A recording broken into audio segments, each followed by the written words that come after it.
Bonjour à toutes et à tous et bienvenue dans votre entretien de la matinale.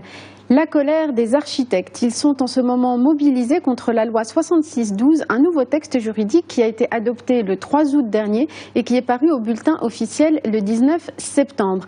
Les raisons de leur colère, eh bien, ce texte les rend responsables juridiquement de la conduite des travaux au même titre que les promoteurs. Le texte n'est pas encore entré en vigueur, on attend le décret d'application et les architectes profitent de cet intermède pour faire entendre leur voix. Et pour nous parler ce matin de ce projet de loi et des raisons de la colère des architectes, nous recevons ce matin sur notre plateau M. Karim Sbahi. Vous êtes le président de l'Ordre des architectes de Casablanca. Merci de nous avoir rejoints. Avec plaisir. Alors, je le disais en introduction, ce texte de loi a été adopté début août dernier. Quel a été le contexte de prise de cette décision? Est-ce qu'il y a eu concertation avec les professionnels du secteur? Bien, alors déjà pour commencer, il n'y a pas eu du tout de concertation avec les professionnels, que ce soit avec nous ou avec les autres partenaires. On n'a pas eu du tout de concertation, sachant que nous avions tenu beaucoup de réunions avec M. Driss Meroun, qui est le ministre de l'Urbanisme et de l'Aménagement du Territoire. Il a fait une tournée dans différentes villes du Maroc et on s'est longuement entretenu sur différents problèmes que connaît la profession. Et à aucun moment, malheureusement, Monsieur le ministre nous a parlé de ce texte. Et la dernière rencontre qu'on a eue avec M. Meroun, c'était le 16 août dernier, à Casablanca même, et on a discuté de problèmes et d'autres pendant plus de 2 heures de temps. Et je vous dis encore une fois, à aucun moment, le ministre nous a dit que ce texte, que cette loi était dans le pipe et qu'elle allait passer. Donc nous déplorons beaucoup ce manque de concertation qui malheureusement a donné naissance à un texte, à une loi boiteuse. Alors, elle a été faite pour répondre à quoi? Le contexte de dénonciation, ça a été quelque temps après, encore une fois, un effondrement d'immeubles à Sbatan, oui, qui avait fait plusieurs victimes. Est-ce qu'elle est venue répondre à une urgence suite à ces faits dramatiques? Écoutez, ce n'est pas parce qu'il y a eu quelques effondrements, 3 ou 4 à Casablanca, qu'on va mettre en place un texte d'abord sans concertation avec les professionnels que nous sommes. Et en plus, c'est un texte où il y a beaucoup de répression. C'est un texte qui, malheureusement, pour ne donner qu'un seul exemple très significatif, le fait de ne pas dénoncer, je parle des architectes, le fait que l'architecte ne dénonce pas une infraction sur un chantier est passible d'emprisonnement. Ça, c'est quelque chose d'anticonstitutionnel même. Donc là, c'est un acte qu'on ne peut pas admettre et c'est quelque chose d'inadmissible. Nous construisons, c'est nous qui faisons le pays, c'est nous qui construisons les villes.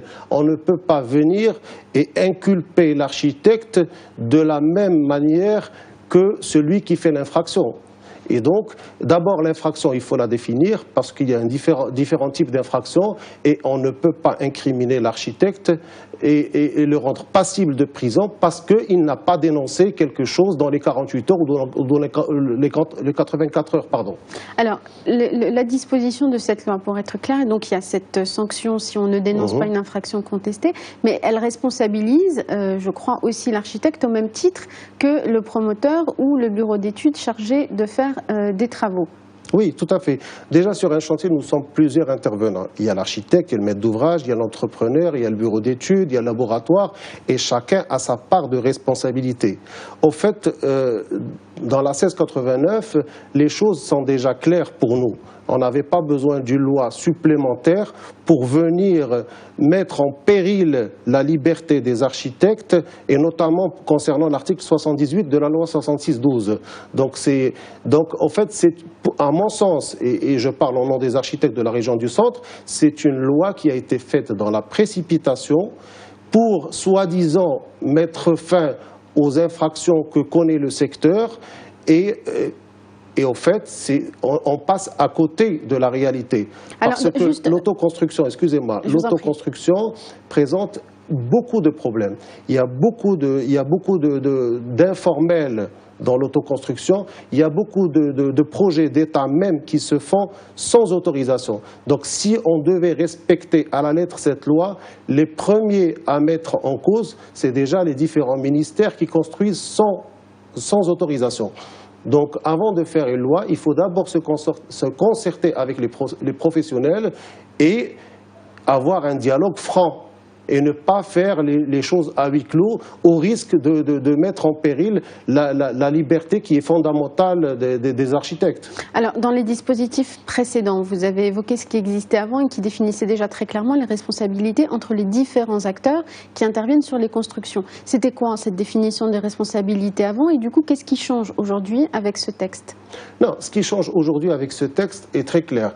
Aujourd'hui, ce texte, je vous dis que il met les architectes, il les inculpe d'office quand il dit que si vous ne dénoncez pas une infraction sur vos chantiers dans les 48 heures, vous êtes passible de prison. Sans définir en même temps c'est quoi ces infractions? Absolument, sans les définir. Et d'ailleurs, c'est quelque chose d'inacceptable. On ne peut pas, parce qu'on n'a pas dénoncé dans les 48 heures, être passible d'emprisonnement. Enfin, c'est pas possible. Ça, c'est quelque chose d'anticonstitutionnel. Et nous avons consulté nos juristes, ils sont unanimes là-dessus. Donc c'est ça qui pose réellement un problème. Nous sommes pour le respect de la loi. Nous veillons à ce que les lois soient respectées au sein de l'ordre des architectes. Mais qu'on ne nous mette pas les bâtons dans les roues en mettant en place un système pour emprisonner les architectes. En fait, ce que vous contestez, c'est le fait que l'article 78 de cette loi vous place au même plan de responsabilité que ceux qui construisent, que le promoteur. Que celui qui a fait l'infraction, tout à fait. Tout à fait. Alors que nous avons les moyens de contrôler nos chantiers, d'ordonner l'arrêt de chantier quand il le faut, comme on faisait auparavant.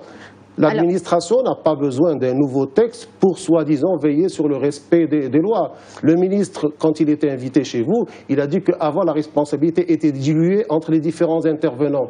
Mais c'est dilué ou pas dilué, chacun avait sa responsabilité. L'administration arrêtait les chantiers qu'elle voulait arrêter.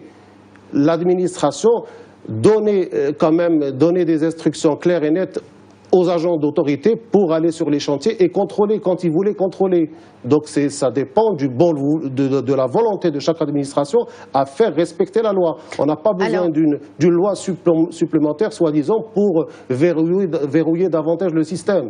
Alors, ce texte n'est pas encore entré en vigueur, on attend les décrets d'application, c'est ce que je disais dans l'introduction. Alors, de quels outils disposez-vous aujourd'hui concrètement pour vous opposer à cette loi? D'abord, vous demandez quoi? Son abrogation ou sa révision?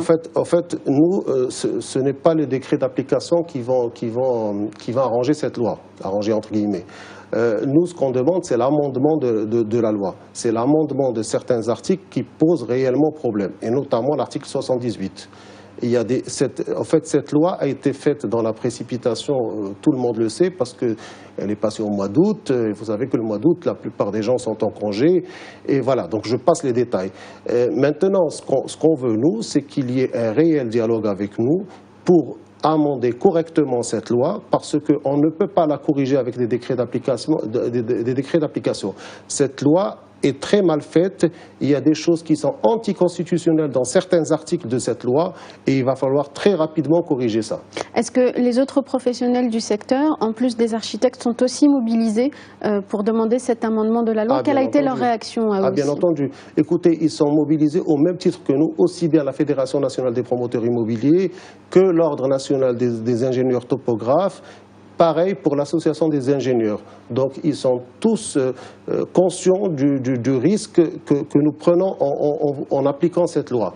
Et ils sont tous mobilisés avec nous. D'ailleurs, nous avions tenu une conférence de presse en marge du Salon international du bâtiment. On était tous ensemble, tous unanimes, qu'il faut absolument amender cette loi. Il y en a même qui ont demandé de l'abroger, mais je pense que l'amendement des articles pourra faire Et vous avez un retour positif aujourd'hui par rapport à ces demandes?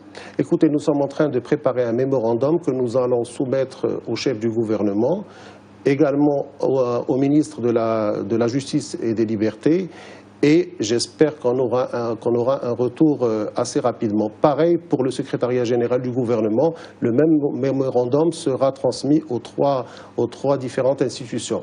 Et j'espère qu'on aura un retour très, très rapidement. Ma foi, si on n'a pas de retour, on sera obligé d'aller vers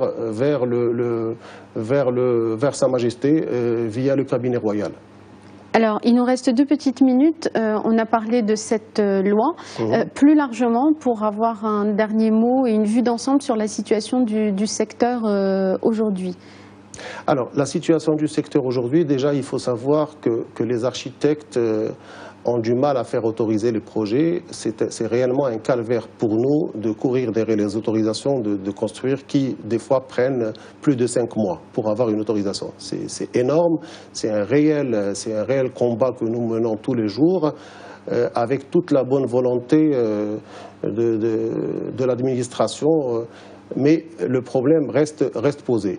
Alors, concernant les lois qu'on a vues auparavant, il y a le décret de passation des marchés qui pose un réel problème parce que le décret de passation des marchés est censé mettre fin au gré à gré.